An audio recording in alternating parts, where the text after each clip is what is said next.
السلام علیکم دوستو۔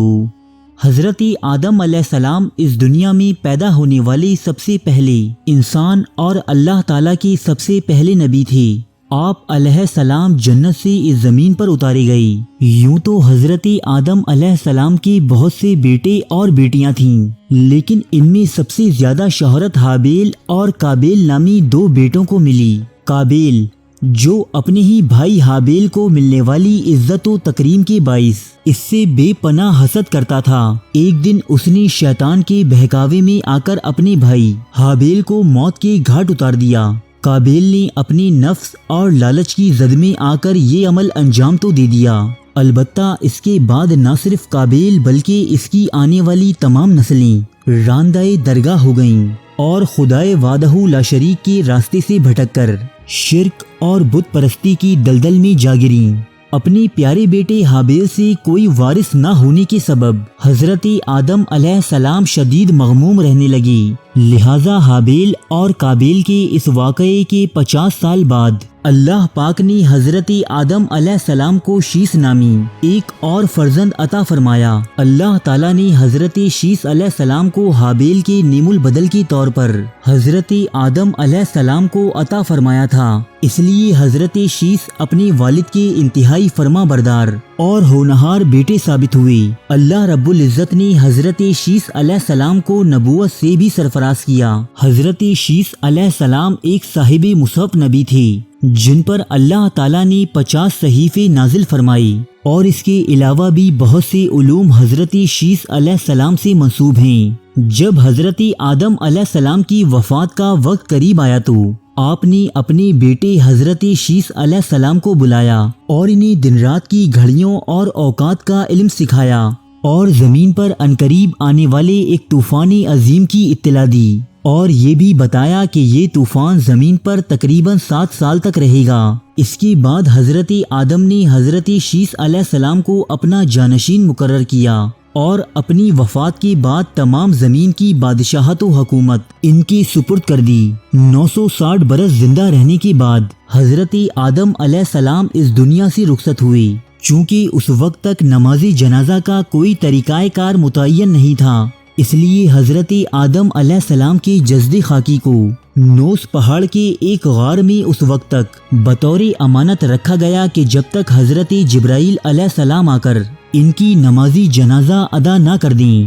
جبکہ دوسری جانب حضرت آدم علیہ السلام کے دوسرے بیٹے قابیل اور اس کی اولادیں اپنی گناہوں اور نافرمانیوں کے باعث انتہائی پستیوں میں جا گری تھیں۔ یہ لوگ حضرت شیس علیہ السلام اور ان کی اولادوں کے علوم و فنون اور ان کی تعمیر و ترقی دیکھ کر شدید حسد میں مبتلا رہتے۔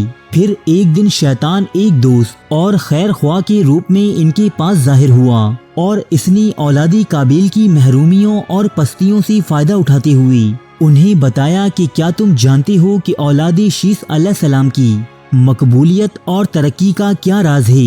اولاد قابیل کے انکار پر شیطان خود ہی گویا ہوا کہ شیس علیہ السلام کے قبیلے کی تعمیر و ترقی کی اصل وجہ حضرت آدم علیہ السلام کی وہ لاش ہے جو نوس پہاڑ کے ایک غار میں رکھی ہوئی ہے۔ اولاد شیس علیہ السلام اس جسد خاکی کی عبادت کرتے ہیں اور اسی کے ذریعے خیر و برکت حاصل کرتے ہیں۔ یوں شیطان نے اولاد قابیل کے دلوں میں شرک کا بیج بویا اور ان کے ساتھ مل کر حضرت آدم علیہ السلام کی جسد خاکی کو چرانے کا منصوبہ بنایا، تاکہ وہ قابیل اور اس کی اولادوں کو اپنی پروردگار کی بجائے حضرت آدم علیہ السلام کی لاش کی عبادت کی ترغیب دے۔ بنو شیس کے 2 طاقتور نوجوان نوس پہاڑ کے غار میں حضرت آدم علیہ السلام کے جسد مبارک کی پہرے داری پر مامون تھے۔ اولاد قابیل نے شیطان کی باتوں پر یقین کرتے ہوئے اپنے قبیلے کے تندرست اور بہادر نوجوان نوس پہاڑ کی جانب روانہ کیے، تاکہ وہ بنو شیس کے پہرے دار نوجوانوں کو شکست دے کر حضرت آدم علیہ السلام کی لاشیں مبارک اٹھا لائیں۔ البتہ انہیں ناکامی کا منہ دیکھنا پڑا۔ اس کے بعد شیطان نے اولاد قابیل کو یہ راستہ دکھایا کہ وہ اپنے قبیلے کی خوبصورت اور حسین ترین لڑکیوں کو اس غار کی جانب روانہ کریں جو اولاد شیث کے ان بہادر نوجوانوں کو اپنی محبت کی جال میں پھنسائیں اور کسی طرح دھوکے سے حضرت آدم کا جسد خاکی چرا لائیں۔ چونکہ اولاد شیث حضرت آدم علیہ السلام کی بتائی ہوئی تعلیمات پر پوری طرح کاربند تھی، اسی لیے وہ بنو قابیل کے اس جال میں بھی نہ پھنسی اور بنو قابیل کی یہ حسین و جمیل لڑکیاں اپنا سا منہ لے کر واپس اپنے قبیلے میں لوٹ آئیں۔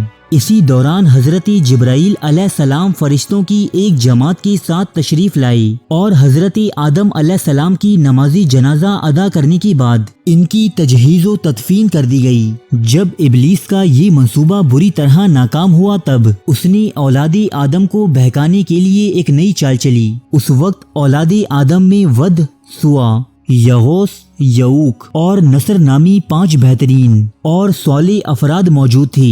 یہ لوگ اپنی عبادت گزاری اور پرہیزگاری کے سبب پوری نوع انسانی میں مشہور و معروف تھے۔ جب یہ 5 افراد اس دنیا سے رخصت ہو گئے تب شیطان نے تیراش نامی ایک آدمی کو مصوری اور مجسمہ سازی کا ہنر سکھایا اور اسی ترغیب دی کہ وہ ان 5 صالح افراد کے مجسمے تراشے اور بنو قابیل کو ان کی عزت و تکریم کی جانب مائل کرے۔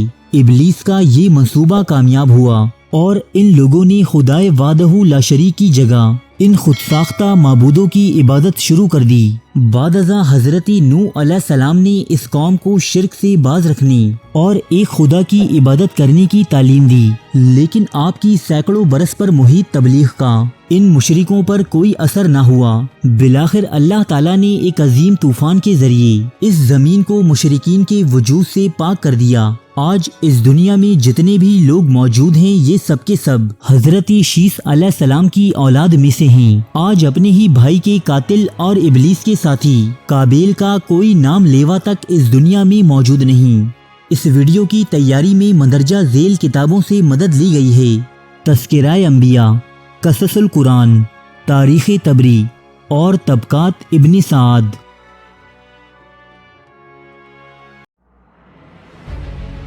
تاریخ کے موضوع پر پاکستان کا سب سے بڑا چینل، جہاں ملتے ہیں سچے واقعات مستند حوالوں کے ساتھ، قدیم تہذیبوں کے عجیب و غریب حقائق، افسانوی داستانوں کے پیچھے چھپی حقیقت، زندگی بدل دینے والی اسلامی حکایات، قدیم اور جدید جنگوں کے احوال، دلچسپ اور پراسرار واقعات، بادشاہوں اور جرنیلوں کی عیاشی کی داستانیں، ملکاؤں اور کنیزوں کی شرمناک کہانیاں، یہ سب اور بہت کچھ دیکھنے کے لیے سبسکرائب کیجیے اردو ڈائری کو۔